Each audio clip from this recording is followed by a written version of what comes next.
unexpected vacation. Part 5. I'll be satisfied being a woman before I go home. Why are you here, sis? What are you doing? I asked. Nothing. I just wanted to look at the river, Evelyn replied. Oh, I see, I said. Evelyn took my hand and led me to sit by the riverbank. I could see from her face that something was bothering her. I knew it, being her sibling. I could always tell when she was sad or happy. What's wrong, sis? You look a bit down. I asked. Nothing, really, Evelyn said. Come on, I'm your sibling. Don't try to hide anything from me. Just tell me. It's fine, I insisted. I miss Mom, Evelyn said softly. Hearing that hit me right in the heart. Oh, ... You miss Mom? Yeah, I do too, I admitted.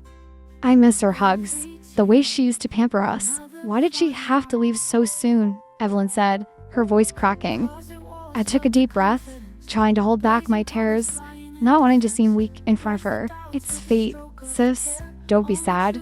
You know, if you're sad, Mom might feel sad up there in heaven, I said. No, I'm not sad. It's just that seeing you made up like this, looking so much like her, it makes me happy. It's like I'm seeing Mom again, Evelyn said. Her words made me blush because, to be honest, my face does resemble my mom's quite a bit. When I dress up as a woman, I really do look like her about 80%. I'd say, oh, so you want me to dress like this all the time?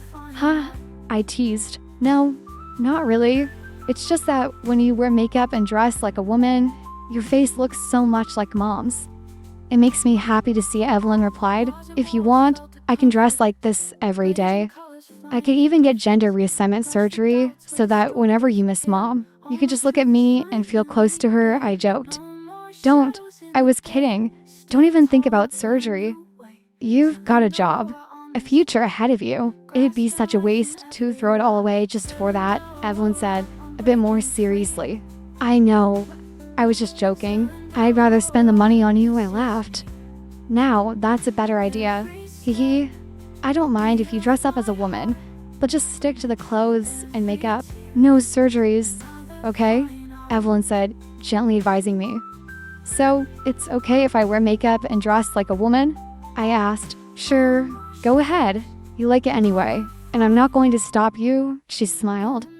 Thanks, sis, for understanding me, I said, giving her a hug. We continued to enjoy the moment, chatting as siblings.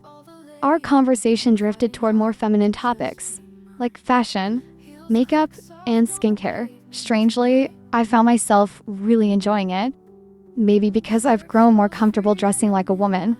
These topics have started to appeal to me. The atmosphere by the river was peaceful. I recalled Evelyn mentioning that this river was the source of last week's flood. It made sense. It's so close to her rental place.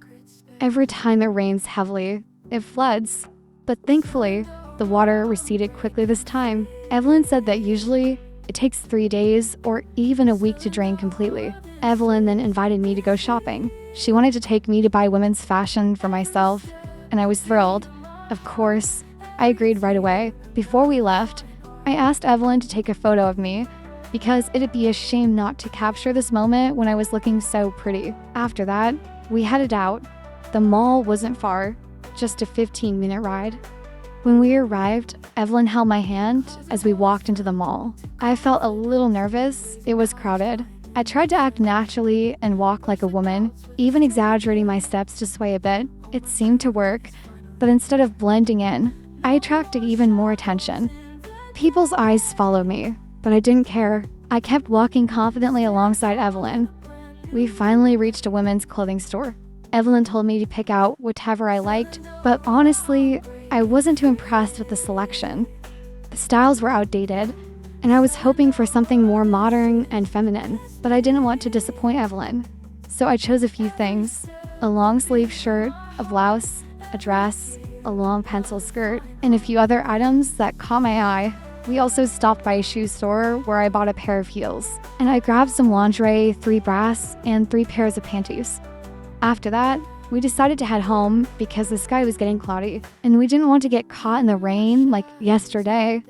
Once home, I collapsed on the couch, exhausted from walking around the mall. But Evelyn didn't seem tired at all.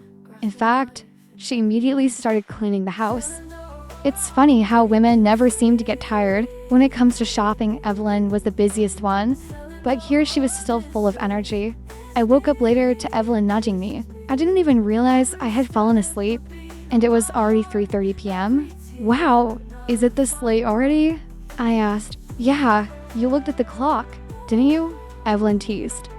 It feels like I just laid down, and now it's almost 4, I said, still groggy. Hey, if you want to be a woman, don't snore like that. It's gross, Evelyn joked. Haha, yeah, I didn't even know I was snoring. I was asleep. I laughed. A month after my last visit to Evelyn's house, the changes within me felt more real than ever. I found myself dressing as a woman more frequently, not just at home, but outside as well. Over time, this growing comfort turned into a deeper desire to live as my true self. Although fear still lingered, especially about how my coworkers or even my extended family would react to these changes, I felt a sense of calm thanks to Evelyn's support.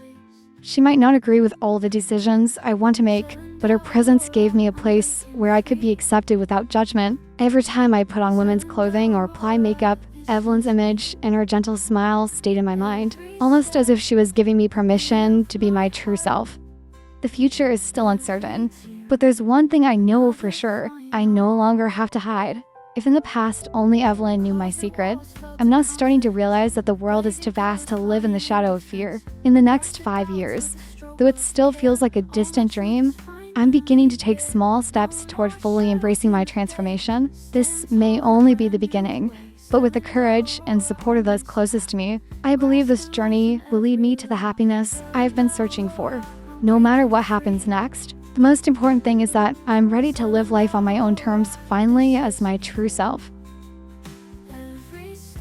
To be continued. Don't forget to subscribe, like, and share. Thank you.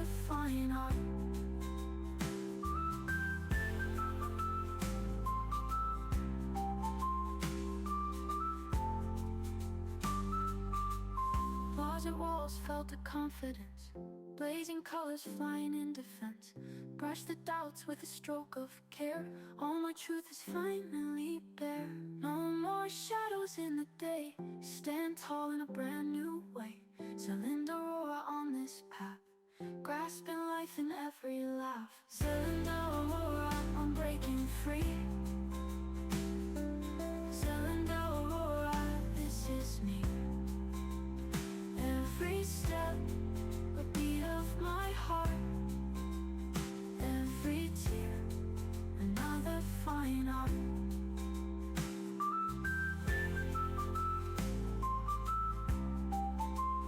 On my shelves, another fine art. In the mirror, I see Zelinda, bright and bold like Aurora shine. Is this me under all the layers, fighting hard to just be mine? Heels click soft on the pavement tonight. Skirt flows free in the midnight light. Eyes so bright in the moon's embrace. I found me in a sacred space. Cylinder